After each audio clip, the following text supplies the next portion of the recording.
मनु को लालच आ गया और कह दिया, चाहूं तुम्हारी समान सुत, प्रभु सन कौन दुराव, तुम्हारे जैसा पुत्र चाहता हूँ। भगवान ने कह दिया, नट तो तने भोग में आई, मैं आपने समान कहाँ खोजूं, मैं तुम्हारा पुत्र होकर के आऊंगा। भगवान ने मनु को वरदान दिया, मैं तुम्हारा पुत्र होकर के आऊंगा। भगवान का एक अवतार का कारण ये, चौथा और अंतिम अवतार का कारण है समया भाव है, अभाव है समय का। क्योंकि डॉक्टर साहब वहाँ से देख लेते हैं ना, तो हमें लगता है कि डॉक्टर साहब की दृष्टि हमारी तरफ पड़ रही है। उनका नाम था सत्यकेत, और सत्यकेत के दो पुत्र थे, एक का नाम था हरिमर्दन, एक का नाम था प्रतापवान। नाम का बड़ा महत्व होता है। सत्यकेतु, सत्यकेतु माने सत्य, माने सत्य, केतु माने ध्वजा। अब प्रतापवान माने जिसका प्रताप सूर्य की तरह चारों तरफ फैला हो। कहते हैं सत्यकेतु का पुत्र प्रतापवान, जिसका चारों तरफ सूर्य की तरह प्रभाव फैला था, ऐसे सत्यकेतु को कालकेतु के द्वारा ठगा गया। कालकेतु जानते हैं? कालकेतु माने काल माने समय, केतु माने तो समय की ध्वजा के साथ। और वो कालकेतु कौन था? कपट मुनि। एक बार शिकार करते उस कपट मुनि के आश्रम में राजा पहुंच गया प्रतापवान। कपट मुनि ने उनसे कहा कि आप अगर ब्राह्मणों को प्रसन्न कर लें तो आप अगर अमर हो जाएं। उसे प्रसन्न करने के लिए आपको ब्राह्मणों को सपरिवार भोजन कराना हो, और उस भोजन को जब मैं बनाऊंगा तभी ठीक रहेगा। राजा को लोभ आ गया कि मैं अगर अमर हो जाऊंगा, मेरा शत्रु संसार में कोई रहेगा नहीं। उसने कपट मुनि की बात मान ली। वो कपट मुनि कौन था? वो कपट मुनि जो था वो राजा का शत्रु था।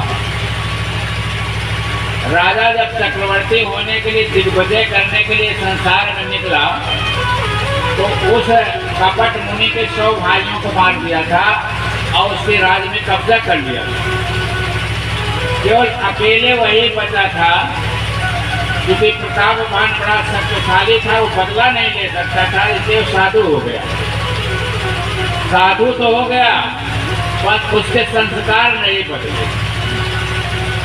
वो मौका देख करके राजा को जब देखा कि ये मेरे जाल में फंस गया, अब मैं इसका विनाश कर सकता हूँ, मेरे जाल में फंस गया, तो उसने कहा आप विप्रों को प्रसन्न करें।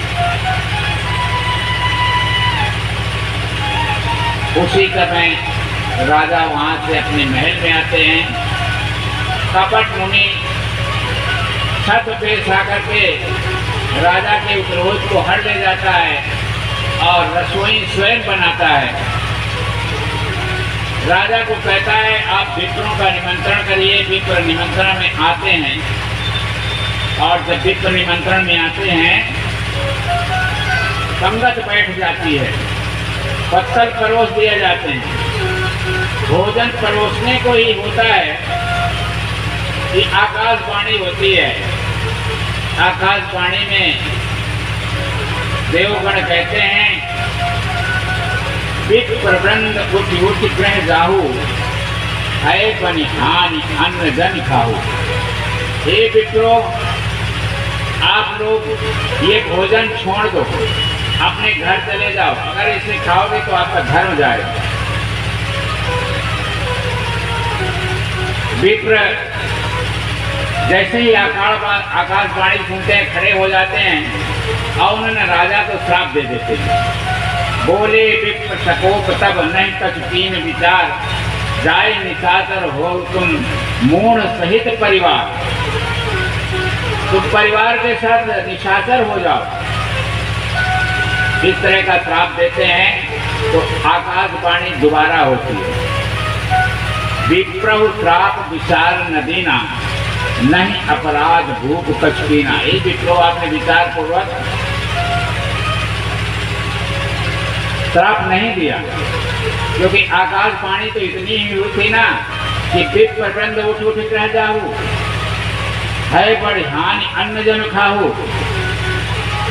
आकाशवाणी का अक्षर से अगर पालन करते तो आपको उठ करके चले जाना चाहिए। आप उठ करके न जाकर के ओवर एक्टिंग कर गए। कई बार ओवर एक्टिंग हो जाती है तो गड़बड़ हो जाता है। उन्होंने श्राप दिया तो निशाचर हो जाओ। और वही राजा प्रताप भान अरिमर्दन जब निशाचर हुआ, राक्षस बना, तो प्रताप भान रावण बना और अरिमर्दन कुंभकर्ण बना। और जब दोनों राजा कुंभकर्ण और उसका सचिव था जो धर्मरुच के नाम में, वो विभीषण बना। इस तरह से तीनों ने राक्षस योनि में आने के बाद तपस्या किया। ब्रह्मा ने वरदान दिया। तीनों वरदान प्राप्त करके पृथ्वी में इतना उत्पात मचाए कि जिन ब्राह्मणों ने उन्हें श्राप दिया था उन्हीं का काम बंद करा दिया। अगर कोई ब्राह्मण होम कराता था तो उसको भगा देते थे। अगर कोई भजन तपस्या करता था विप्र तो उसको भगा देते थे उन्हीं को। और जब विप्रों का काम बंद हो गया, हवन होम तपस्या भजन बंद हो गया, तो जब होम आदि बंद हो गया तो देवता मूर्छाने लगे कि उनका जो भोजन है वो हवन आदि से जो धुआं उठता है उसके माध्यम से ही देवता भोजन करते हैं। और जब भोजन बंद हो गया, पृथ्वी में हाहाकार हो गई, तो पृथ्वी गाय का रूप लेती है। इसलिए हम गाय को माता के रूप में मानते हैं। ये जननी जन्मभूमि का स्वर्ग तब करिए थी। जैसे हम पृथ्वी को माँ मानते हैं, तो माँ का रूप पृथ्वी जब रूप धारण करती है तो गाय का रूप धारण करके डरती है अपनी माँ। हम क्या कर सकते हैं? तो हमें इसलिए इतना डरते हैं रावण से, हम तो इसका कुछ नहीं कर सकते। ऋषियों के लेकर के देवताओं के पास जाते हैं, देवता कहते हैं हम कुछ नहीं कर सकते। हम तो इसके डर से गुफा में घुस जाते हैं जब हमारे पास आता है।